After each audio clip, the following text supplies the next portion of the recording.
thank you all for coming and being part of the webinar. We're thrilled to have this happening today.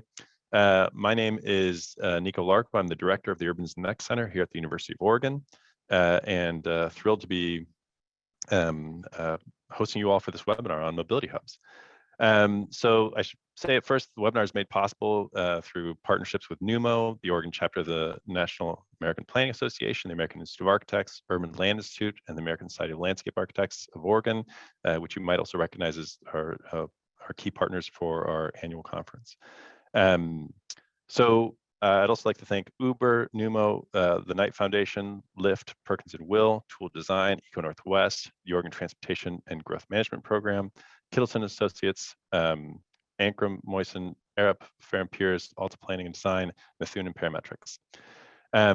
For those of you who don't know, Urbanism Next is a center here based at the University of Oregon, and we look at the implications of emerging technologies on cities, really thinking about how these emerging technologies impact things like land use, urban design, building design, transportation, and real estate, and the effect those things have on equity, health, the environment, and the economy. We are, one of the things that we do in terms of the work that we do is really to try to get a lot of the latest information out. And so having webinars much like this. So today's webinar, we're really going to focus on mobility hubs. And there's been a lot of work on mobility hubs in the last, I'd say, decade, although really the last 5 years seems to have really taken off. A lot of the work is fantastic, but is oftentimes in the what might they be and where might they go and how might we plan for them. And what we wanted to do with Urbanism Next is that is to really focus on places that have actually done mobility hubs and do a little bit of truthing, figuring out what's working, what's not, what can we learn from this if we're going to try this in different cities, what are the lessons learned, and so forth. So we are thrilled today to have two great speakers be part of this. We have Danielle Elkins, who's the manager of mobility for the city of Minneapolis. She's leading the new mobility team. She was an executive advisor. Before that, she was an executive advisor to the Minneapolis Public Works as part of the FUSE Fellowship Program. Worked with local government leaders for over 15 years, recognized leader in local state transportation policy, and interestingly, also has, in addition to working in the public sector, has also worked in the private sector. So she was the youngest ever director of government affairs for the engineering consulting firm CH2M. We're also joined by Matthew Warfield, who's the new mobility planner with the Boston Transportation Department. And he's been working on expanding access to shared vehicles, preparing a city for electric vehicles, and implementing GoHubs, which he's going to be talking about in just a little bit. Before this, he was with the city of Baltimore, where he helped launch their e-scooter share program and helped design and install safe bicycle infrastructure. So we are thrilled to have them both here. They both have pilots that they've been running with on mobility hubs. And with that, I'll say if there's questions that you would like to ask them, I've got my host of questions, but if there's questions, please put them into the chat. We'd love to hear your thoughts. And with that, I will pass it on to Danielle, so you can share your screen and start your presentation.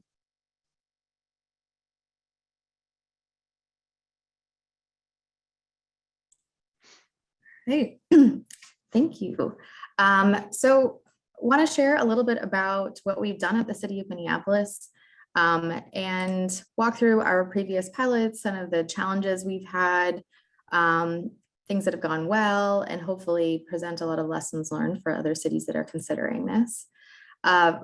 First thing we did was convened a regional workshop to decide what is the definition of a mobility hub for the Twin Cities region. And we came up with it's a place where people can connect to multiple modes of transportation to make their trip as safe, convenient, and reliable as possible. So we want it to be a place where we can make it as easy as possible for you to not choose a single occupancy vehicle trip, that it's easy, you get off the bus, you see that there are always bikes and scooters available. You could easily connect to our electric vehicle car share program. And it is easy to get between the different modes, and it's very clear and in a safe place that you can find these different modes. So when we first set out looking at mobility hubs, we did a lot of research, looked at, kind of internationally, what is being done elsewhere.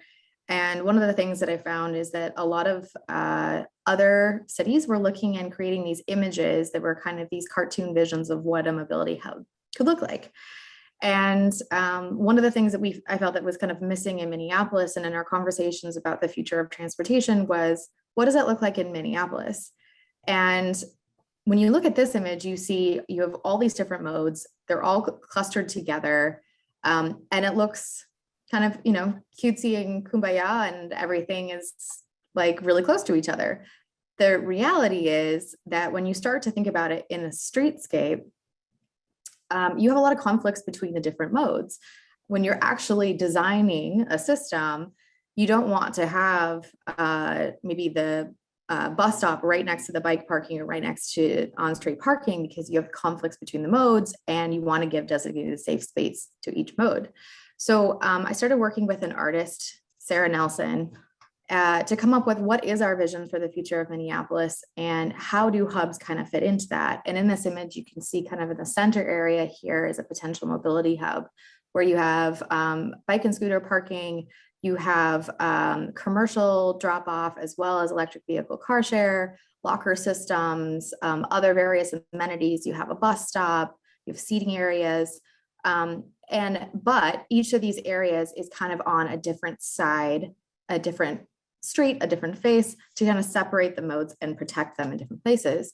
And in other places you have bus only lanes, and they're not normally going to be the exact same spot. So sometimes it's ideal to think, okay, a hub is just going to have all these modes in one place, but realistically there may be some actual physical separation. Maybe the entire hub spans the distance of a block and you have to be able to point people between the different modes.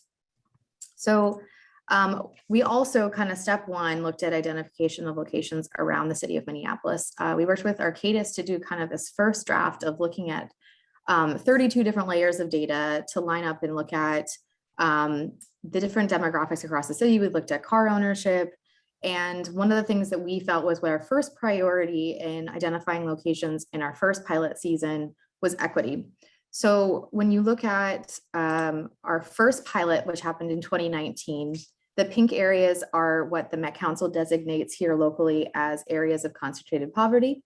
These are in particular ACP 50s, which means that they are ACPs where over 50% of the residents are people of color as well. And we decided that we were going to locate our very first pilot with the majority of the locations inside these areas.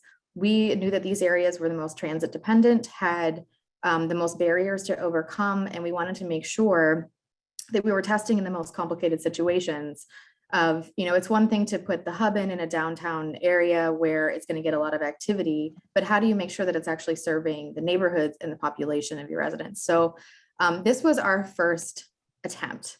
Now, one thing that we learned with this is when we originally placed these locations, we purposely, I'll show in future slides, made the furniture movable because we wanted the public to tell us if we had gotten these locations right. Data can tell you one thing, but truly the community are the ones that understand what's going on the street. And in many cases, we ended up changing these initial locations, usually only by a block or two, but it had a significant impact on the ridership and usage between the first and second year, especially. So when we moved to the 2020 season, we practically doubled the number of locations, and I'm really sorry, you guys can hear that.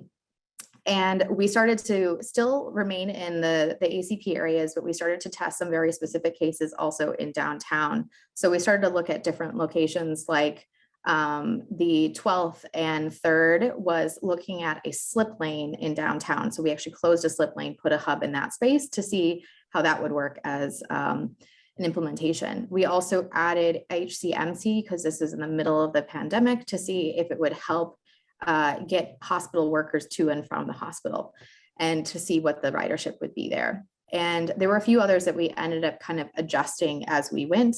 And then some that ended up being removed entirely because of what was happening here in 2020 in the civil unrest, and partially because of neighborhood fatigue of engagement and everything else that was going on here.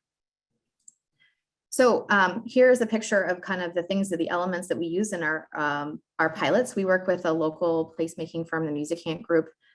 They designed and fabricated with a local fabrication company these kind of blue boxes. We kind of affectionately now refer to them as like the blue Swiss cheese. They become very identifiable though in the public right of way. And this is just a couple of implementations of where they're kind of get used as like seating areas. They can be used as like barriers, protecting different modes. We've done some planting as well to kind of create this like visible space. And when you see kind of the color, it has become identifiable. Like you see the blue, you know you're at a hub, you're going to be able to find multiple modes of transportation. Additionally, we had been trying to create kind of scooter parking corrals in 2019, where we had painted on the pavement on street areas to try and help keep the right of way clear of scooters. In 2020, we added a lock-to requirement for our bikes and scooters. And so we thankfully worked with the University of Minnesota to take some event parking they had access of and put those in these scooter parking corrals. So there was a place for these vehicles to actually lock to. So a lot of just temporary things to see what would work and what could help us create this space. On top of that, we started piloting kind of different social impact human service related items. So something as small as this location had just a little kind of mailbox there where we were putting postcards explaining what the project was. And it just naturally became a place for sharing other community information. So other local community organizations started putting their flyers in there. And it kind of just became a place for this intersection, this neighborhood to go and find information. We also did a lot of like pop-up engagement events where we worked with the different kind of local communities, which then expanded in our 2020 season. And in 2020, one of the really great partnerships we'd been having great conversations with our county library system. And we were trying to figure out, is there a way to do like book pickup at mobility hubs? Like what else could we partner with them on? And really our libraries are in many ways are linked to human services. So especially during the pandemic and the civil unrest happening here in Minneapolis, we felt that the best thing that we could do is provide these kind of kits. So in a plastic bag, it basically had job information, human service information, a mask, hand sanitizer, just kind of this kit of anything you could potentially need to help you navigate these different systems. And it was just an open locker so anyone could come and access it. And trying to be that first step of a more secure locker system where maybe you could do package delivery or food drop off or things like that.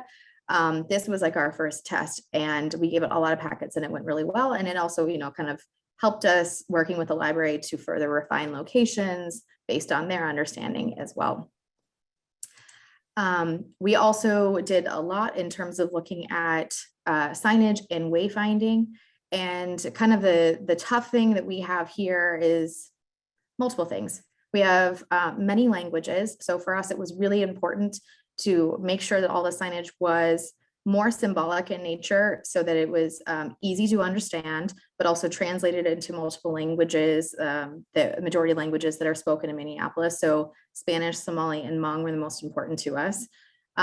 We wanted it to be very visual. When we were talking to the community, the word that kept coming up, the only word that people really seemed to grasp and understand was just go, which you'll see in Boston too, is similarly like, this is an easy way to explain that this is how I want to go to these different places. We also had the conversation of the difference between wayfinding and mode finding. Wayfinding can be actually a really difficult conversation here in Minneapolis. There is a constant fear of the right-of-way becoming too cluttered, there being too many specialized signs, and we have a lot of rules about signs that are allowed in the right-of-way. So we're really trying to make sure this conversation is centered on mode finding. So you're trying to get people from one mode to the next, but also to kind of critical services. So in many cases, we said, okay, we created signs that had, if you use a different type of mode, to get to the high school that's down the street, this is how long it's going to take you, or to get to a library or a park, only like main human service, public service type locations that we put on here. But also just like other key intersections of, this was more of a hub location, a neighborhood hub location that would connect to a larger hub that had BRT on it. So in this case, there was a sign saying, this is how far it is to get to that location where you'll find a BRT route and you'll have high capacity transit And we did a lot of work in terms of, like I said, with engagement. In 2020, we expanded our program to have ambassadors. So we partnered with multiple organizations and individuals to be kind of in charge of certain areas where we had hubs, to do engagement with the community, to do intercept surveys, to do events. And they did things like we had a parklet that we got from MnDOT that they did a painting session with the community. They handed out water and hand sanitizer and masks. And they did bike rides and scooter rides together to get people more comfortable on the different modes.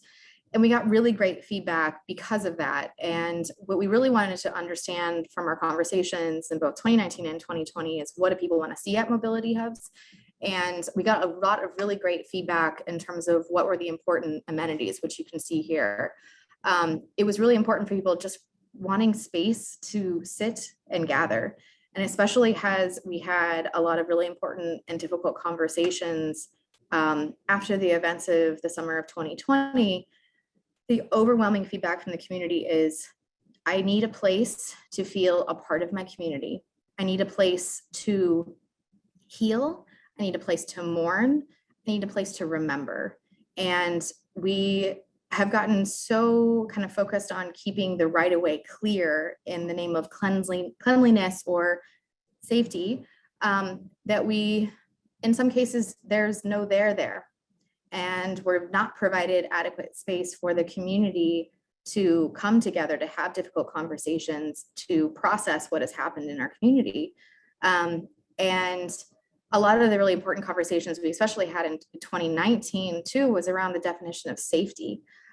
We had a lot of people that said that their definition of safety was different. And we found that it was really important to separate the conversation of traffic safety versus public safety too.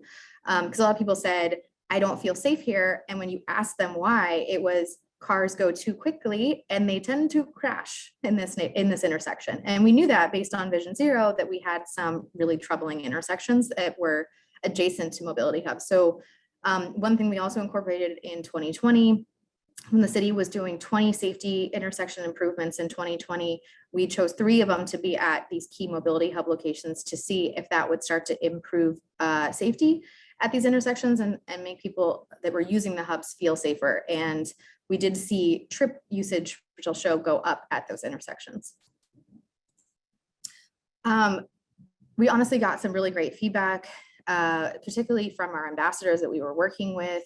And in particular, one, Mark Woods works with our youth coordinating board. So he had a really great connection to younger people in the community and got them involved. So they worked on kind of painting this parklet that was at Penn and Laurie on the north side of Minneapolis, which is a predominantly African-American neighborhood. And the feedback that they got about it just being like therapeutic at a really rough time for that community, and seeing an increase in gun violence and other types of violence in that community. It was a safe place for them to go. They always knew that someone was going to be there, that they could ask questions, and they could find other people there. And it became a really important part of our community in that moment. And key to that was our ambassador program that we started in 2020, and we're planning on expanding next year in our next pilot. And I think we hope becomes a permanent part of the hub system.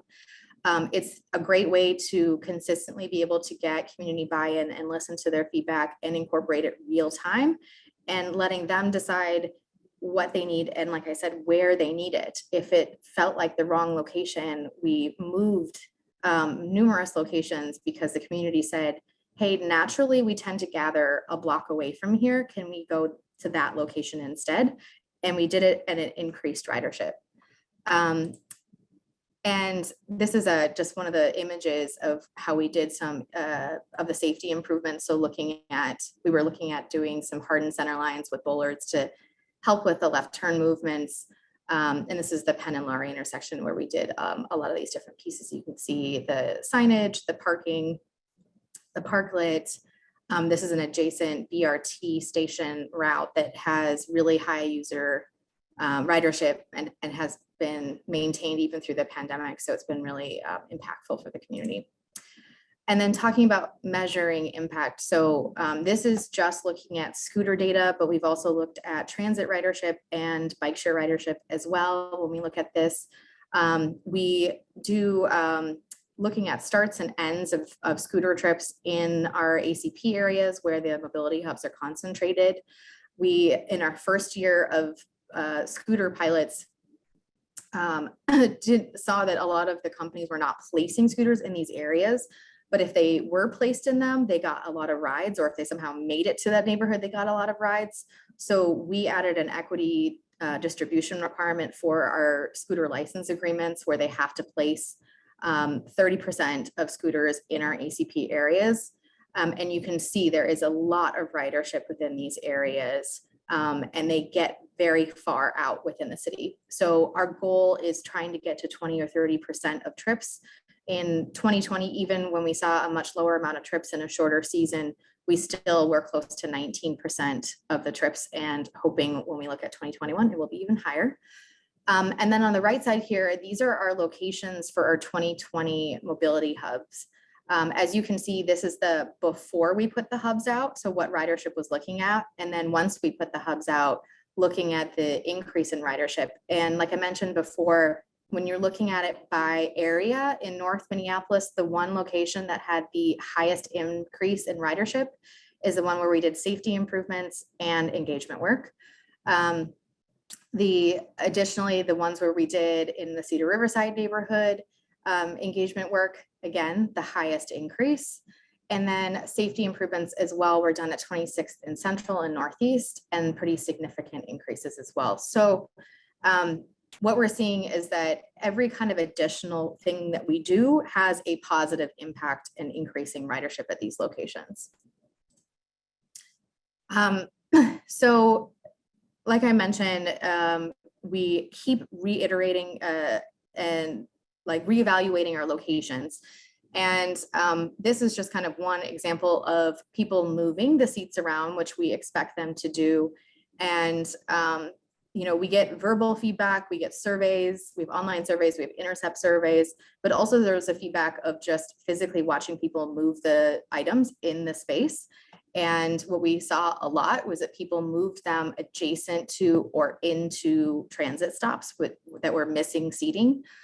We also saw people move them adjacent to outlets to charge their cell phones. So if we were next to a library and there was an outlet on the outside of the building, they would move it next to the outlet. No surprise there.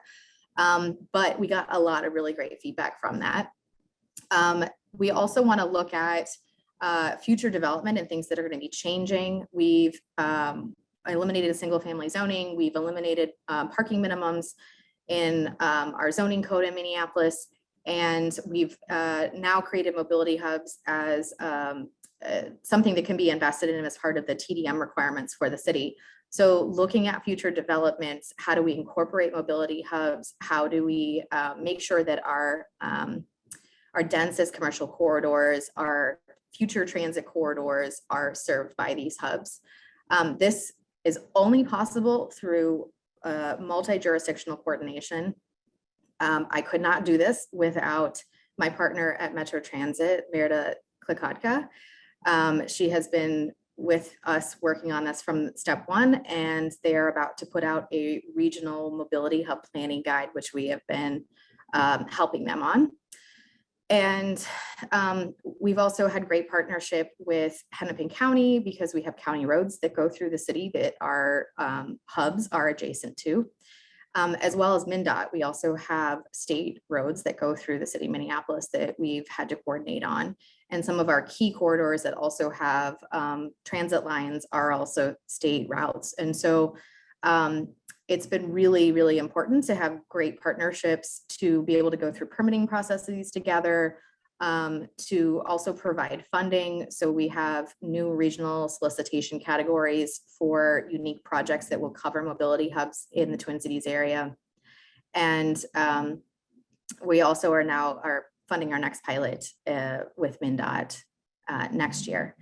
And I think we'll get more into this in the questions and discussion about some of the challenges and limitations going forward. But the hard part is just like finding space in the right of way, finding the electrical connections in the right of way, and finding the technology that is actually going to enable us to do these types of things, because we also deal with snow here, which means that stickers and signs and things mostly get lost once the snow comes. Thanks. Great. Fantastic. That was really great presentation. Really appreciate it.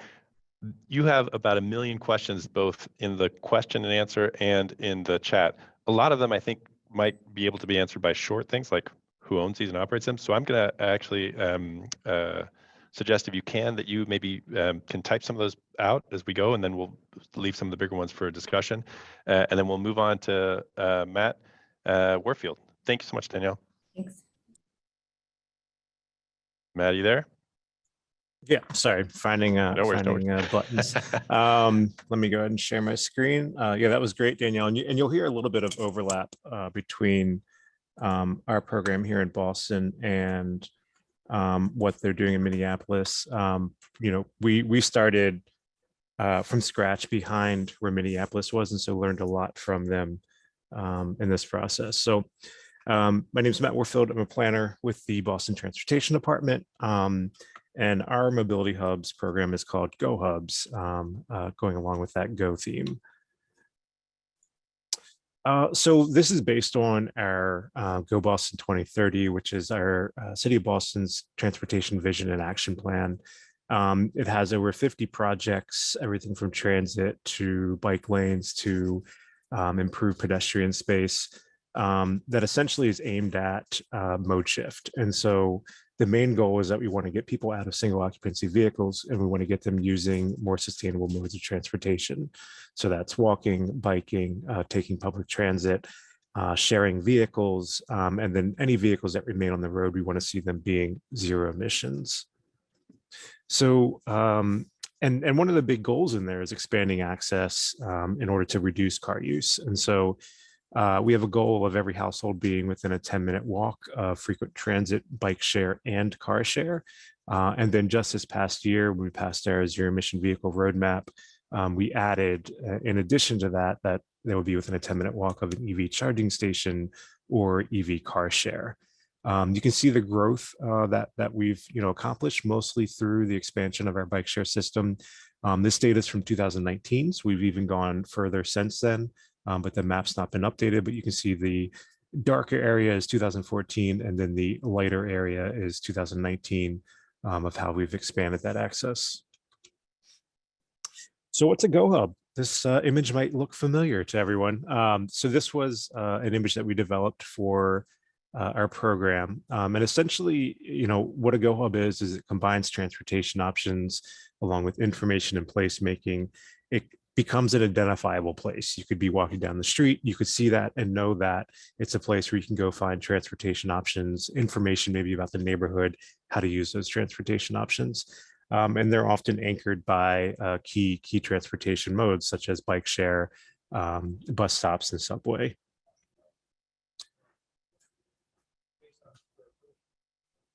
And so, the intent of a GoHub, just like Minneapolis, we had spent a lot of time thinking through what is a mobility hub, what are these even trying to solve for, what's the purpose of them. And so what we landed on is that it's really about improving access and mobility, making it easier for people to get around the city, taking multimodal trips, and not having to rely upon a personal vehicle. Oftentimes it's the uncertainty that gets someone moving or using a personal vehicle. If you know that you're going to be taking a bus and need to transfer to another bus or to hop on the subway, you might be less likely to take that trip just because of the unknowns and instead jump in your car. So the idea is that we're making it easier to make that trip. It's about enhancing place. And so we want to not create place, but make a place that already exists better by providing amenities, placemaking, greening, making it more of a welcoming space. And then providing information, of course. And so the information here is really about what's available at that GoHub location, how do you access it, and a little bit about what's within the community and immediate neighborhood. So we came upon, we developed 3 different types of GoHubs, and that range in size pretty much depending upon the services and amenities provided. So our gateways are the ones that are at the large transit hubs. So where you have subway and bike or buses coming together. And those are where you're going to have a lot of people, excuse me, transitioning from those modes to other modes to get further within a neighborhood or to their destination. Squares are more like neighborhood, identifiable neighborhood places, say a local park or an area that has a farmer's market or something that you could say the name and you know where it is in the neighborhood. And it really acts as sort of a way station between points. And then points are the locations deep within a neighborhood. It might just be that one bike share station that's located within the neighborhood that you use to get from your home to the transit station, which then takes you further on your journey. And so we developed a kit of parts in thinking about this. And so it's the concept was that what are some of the main elements of a GoHub that we could start with for this pilot program? So we worked through many different elements, but essentially what we settled on was bike share, ride hail pickup drop off, placemaking, public art, car share, electric vehicle charging, bike parking, transit, branding, and then information. And so you'll see how this translated to some of what it looks like on the ground. So you can see that informational signage there kind of uses those icons to show where at the GoHub location these things are located. And then you can see the Car Share Boston logo that's been put on the ground at one of the locations as well to designate the space. And so this gives detail of the different parts and what they might look like being applied, and a little bit of information on where they go. So this is from our GoHubs guide manual, which I'm happy to share after this, and anyone can access and read through it.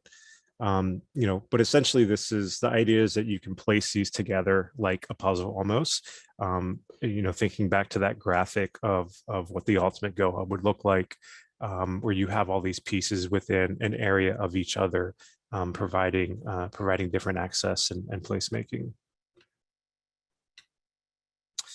And so we took this and we launched a pilot program in East Boston. For those that aren't familiar, East Boston is separated from the mainland of the city of Boston.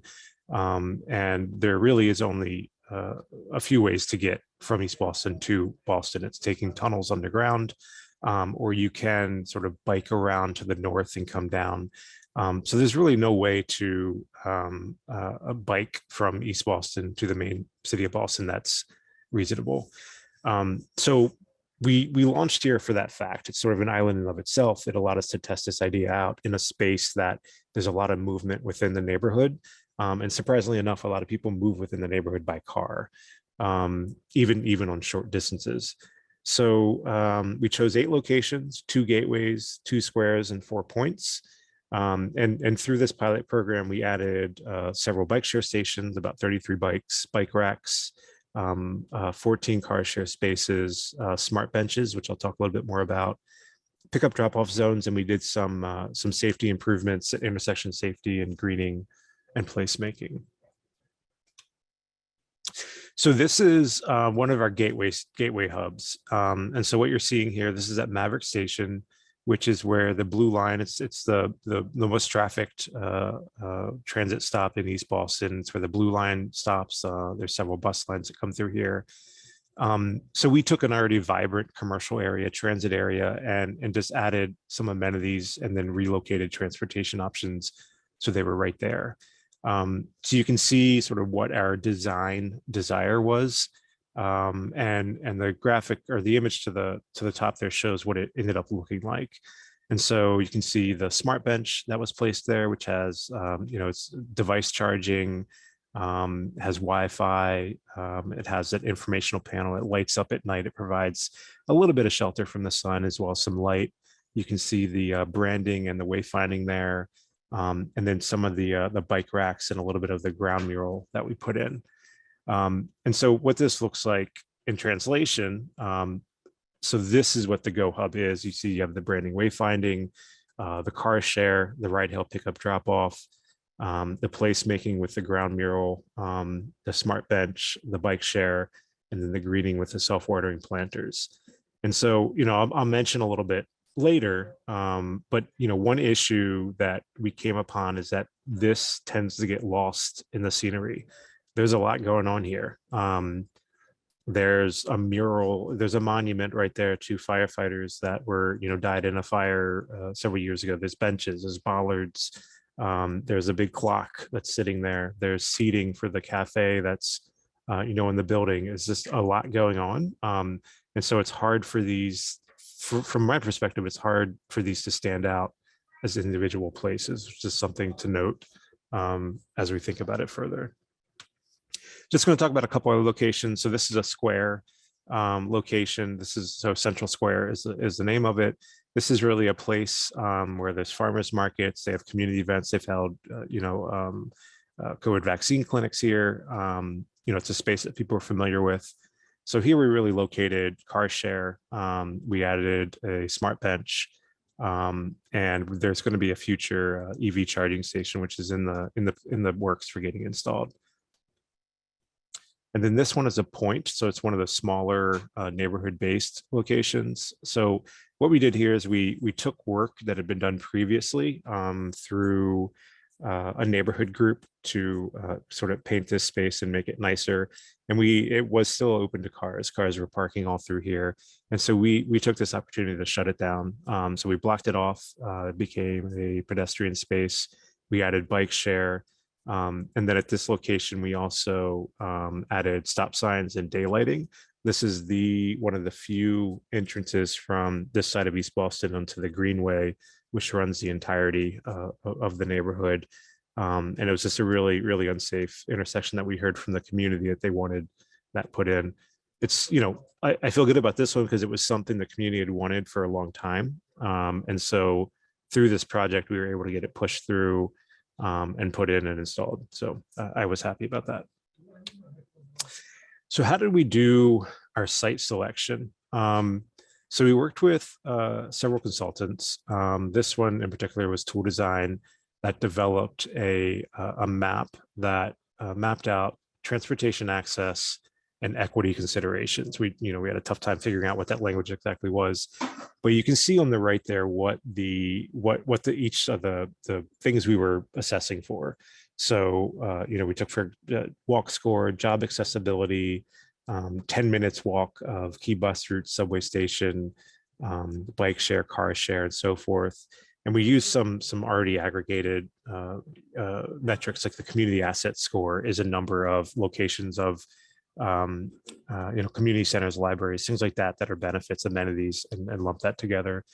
And then equity is really looking at percentage of populations that were more vulnerable or historically or currently underinvested in. And so we layered those over top of each other. And what you can see there is the areas that are in yellow are the ones that have the least transportation access and the most equity considerations. And so as we look through here, we were looking at what are spaces where we need to address these two issues and provide resources. And so that helped us in locating these sites. And, this tool also allowed us to map out these things. So we could see physically where are the gaps that we need to fill. So like Eagle Hill, for example, pops out as an area that lacked bike share. So through that, we were able to locate a GoHub location there, add a bike share station, and complete that gap that had existed for quite some time. Down in Jeffries Point, there was a bike share station that was only seasonal, taken up in the winter. So we were able to work out and do a site where we got it located off site or off the street. So it was year round and help improve bike share access there. And so the community engagement we did, just like Minneapolis, we had a big stakeholder workshop at the beginning. We met with private transportation providers, public transportation agencies, city and state departments, and community stakeholders. And we just sat down together pre-pandemic and we really worked through what is the problems that these are solving for. What's a benefit to the community? What's just doing something to say we're doing something? What would be adding to the existing transportation options? I think an important point to note is that our number one transportation priority is supporting our public transportation network. It's our buses and our subway, and then walking and biking. And so as we think about private transportation providers, they are a part of the the transportation network, but they are certainly not the most important. And so how do we weigh that with the other work that we're doing? We conducted a survey of more than 400 East Boston residents, which I'm going to go into a little bit further. We worked with community groups, in particular, the East Boston Neighborhood Health Center was extremely helpful in helping us throughout the neighborhood. And then we did public outreach. We held in-person events, distributed flyers, posted signage.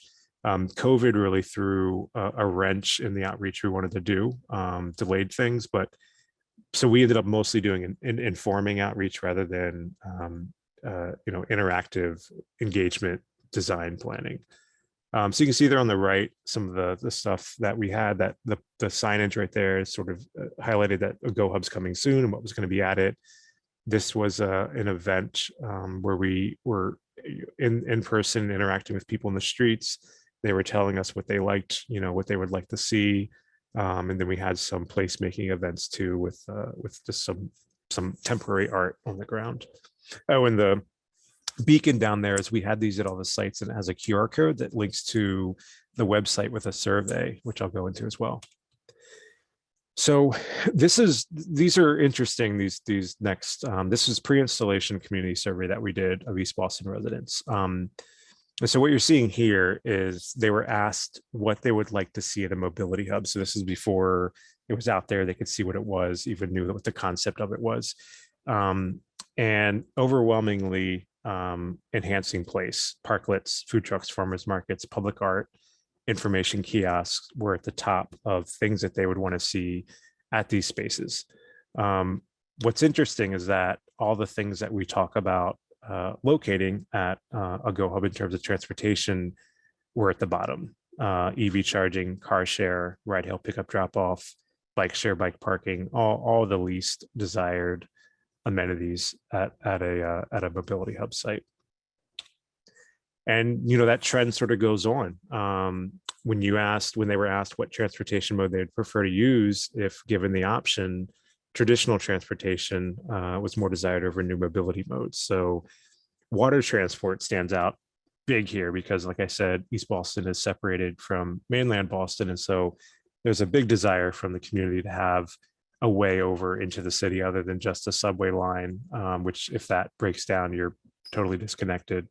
So there's been a big push for increased water ferry back and forth. But bikes, subway, walk, all the top of the list, whereas the things we talk about at GoHubs, car share, ride hail, pickup, drop off, those things are at the bottom. And, the goal of these is to reduce personal car driving. And so we asked the question is, what would be the biggest difference that would result in changing your behavior of driving? And again, at the top, free transit passes, better infrastructure, walking infrastructure, safer bike lanes, charging for parking. And again, the things that we are thinking about at GoHubs, bike share services, car share, didn't have as much impact on reducing that, those personal driving trips.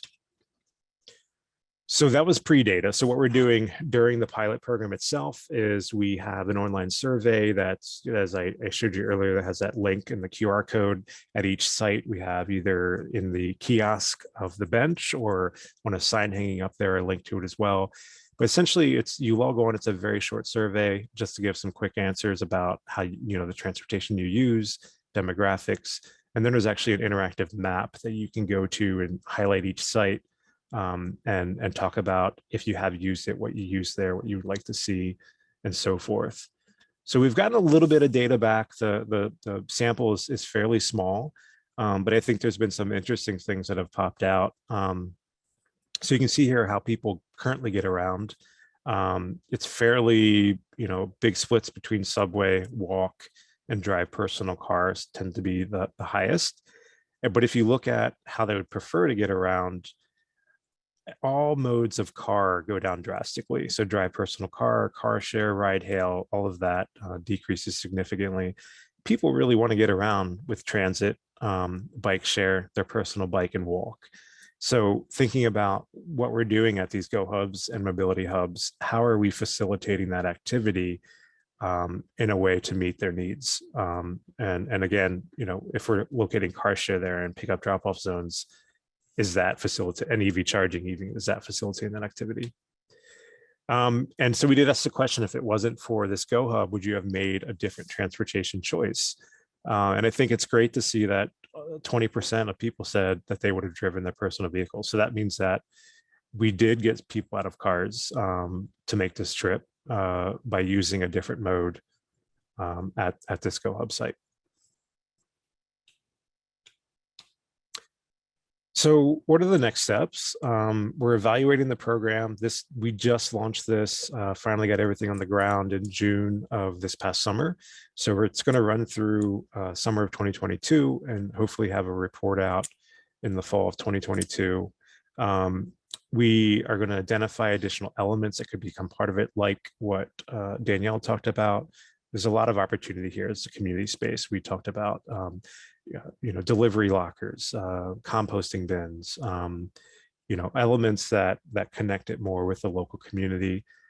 We really got to think about, where should our resources go? Is this something that public dollars should be invested in? Should we be farming this out to a private consortium, sort of what, or a private group, like what Pittsburgh did with their mobility services? And then we've thought a lot about how we could expand this program. So neighborhood-based, similar to what we did here, which is a large planning project, working closely with neighborhoods.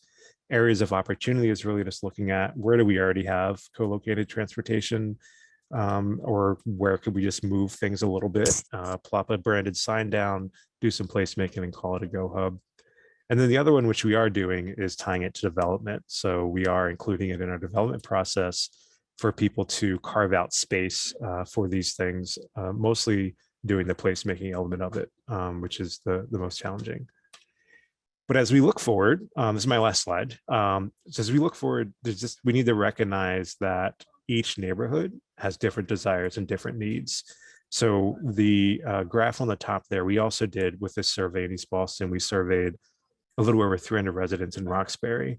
Roxbury is predominantly African-American community, has, racism has really underinvested, disinvested in the neighborhood for years.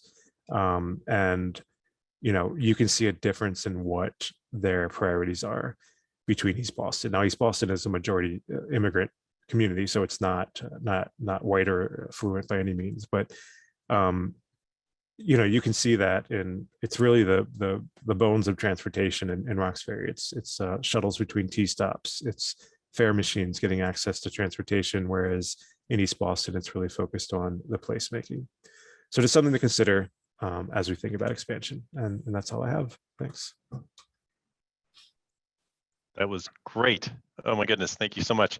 Danielle, you want to turn on there we go, perfect.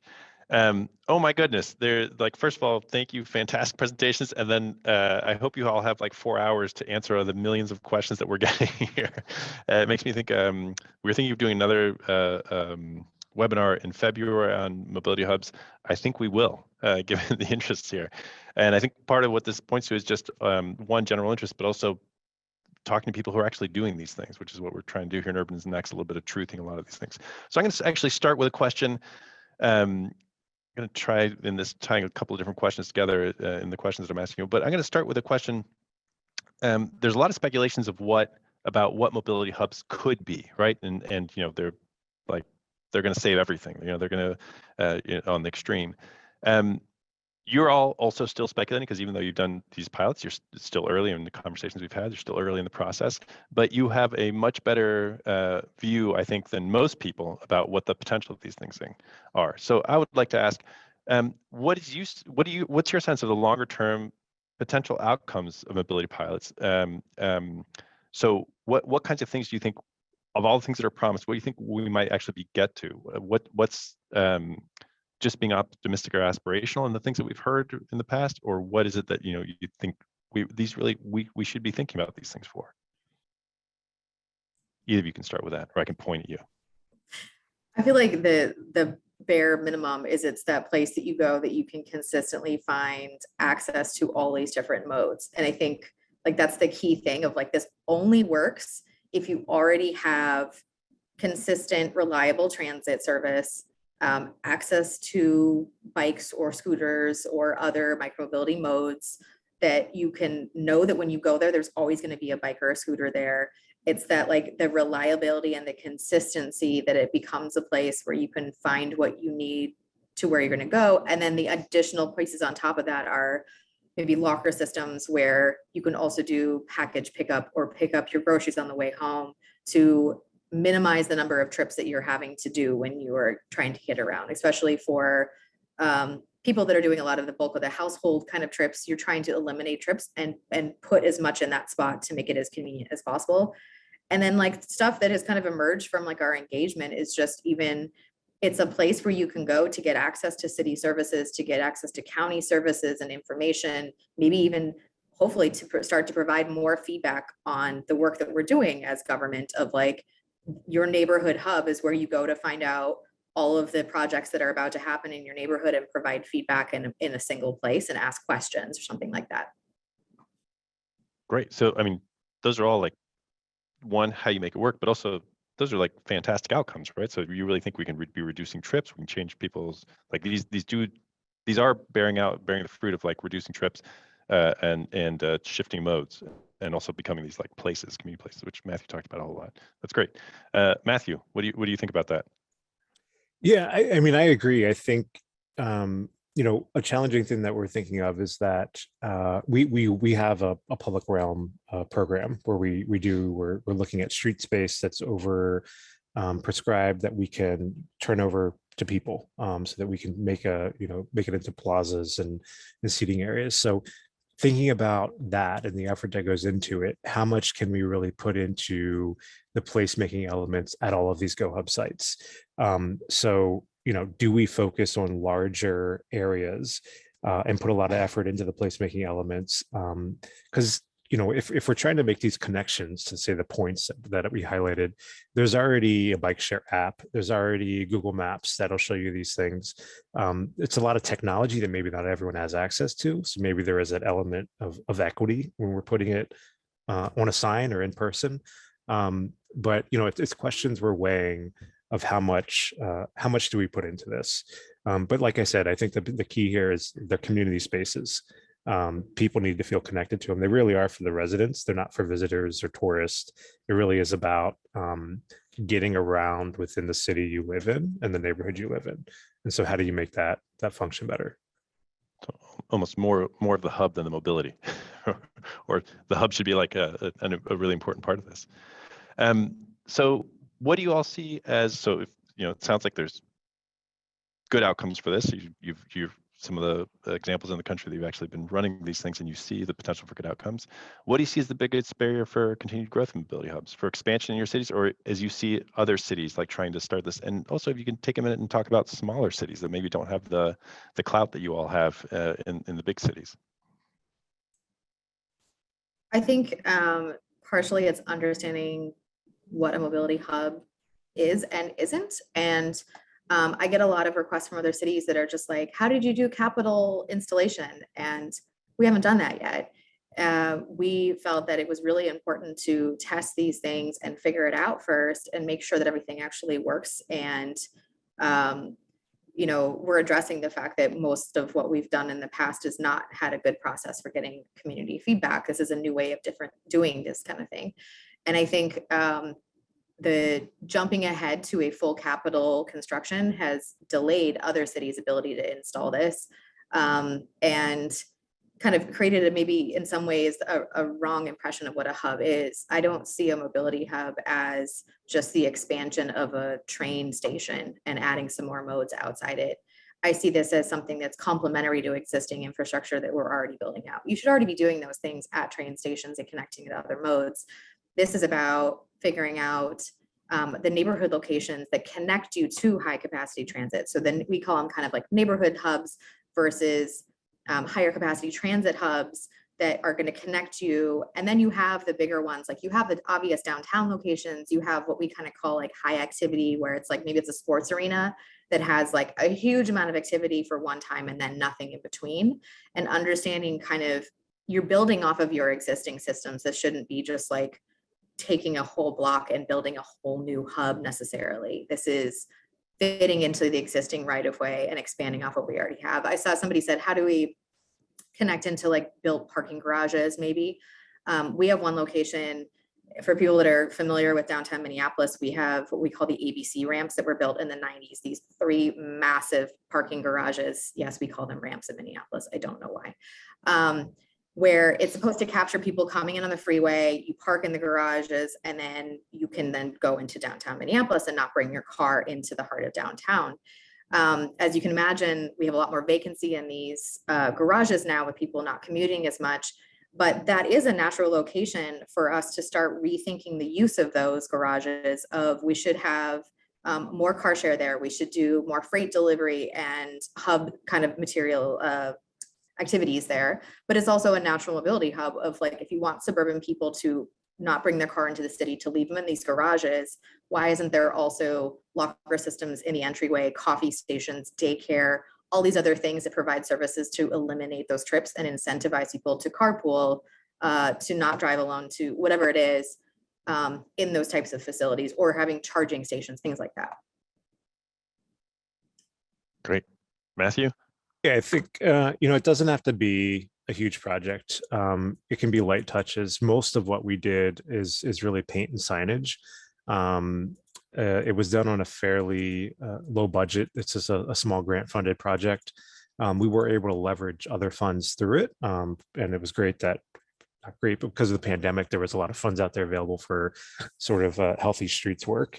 But yeah, I mean, light touches, just start small with the idea that you're just locate the transportation options next to each other. It doesn't have to be flashy. Just as long as you can see the bike share station outside of the subway and the car share right there, you have the options. I think the one thing, I think I saw a question about East Boston here and the planning process. One thing that we really missed in our planning process was the community engagement. I think getting the community involved in that placemaking piece is huge. And, so if you're a small city or an area, you connect with the community and see what they can add to in terms of resources of helping enhance a place beyond just putting some signage and paint there.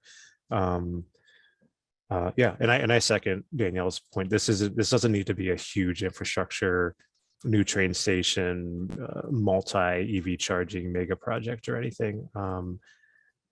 If your goal is really just to inform people of what transportation options are there and get them moving by multi modes, it can be a fairly simple approach.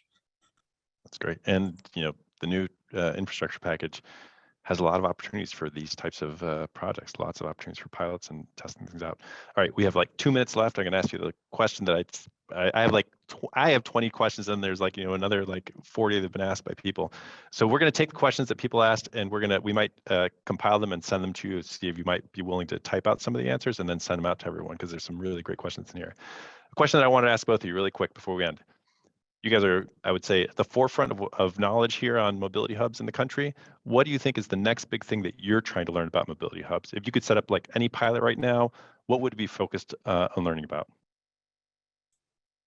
So this will answer a couple of those questions in the chat box. For 22, we are funded by MnDOT, and our main focus is on testing lighting systems. The other kind of signage, mode finding, any kind of technology that helps us figure out these big questions of how do you get people between the modes. And the reason that we are really looking at lighting is because of snow. So a lot of people asked about winter maintenance. A lot of sidewalk stickers, signage things get lost once it snows here. So I'm stealing ideas from places like Oulu, Finland, that have great projection systems that tell you where bike lanes are in the wintertime, that work really well with our existing streetlight systems.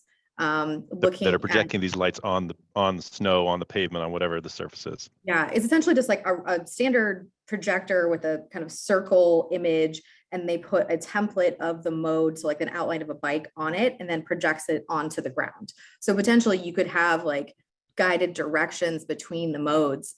Somebody said like, why don't you just do maps, or why can't it just be on your, I get our traffic engineers like, it should just be a map on your phone.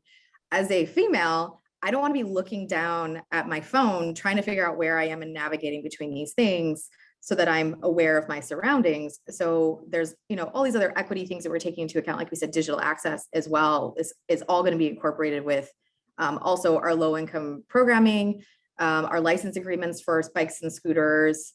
And like, we're just trying to fix, like, all these things are fixing the back end things that make the in-person experience easier and better for navigating these things.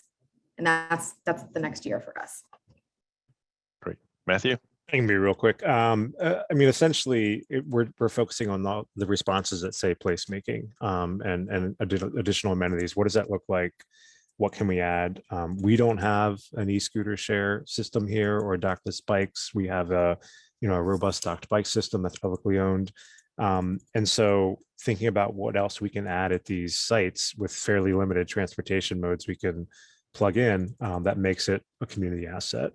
And so, like I mentioned earlier, delivery lockers, we are launching an e-cargo bike delivery program. And so how does that fit into these? Can it be spaces where deliveries can be, sent to and as a centralized location to get some of these delivery vehicles off the road? Things like that. Just how can these be used more as community assets? Fantastic. This has been great. I really appreciate. I've loved the conversation here. I've loved all the conversations we've had in the last couple of weeks, last couple of months, actually setting this up. So interesting. I think there's so much more to talk about. I want to thank you both for taking the time and sharing all this information. I want to thank everyone who joined and all the fantastic questions. Like I said, we're going to try to shuttle those to Danielle and Matt to get some more answers.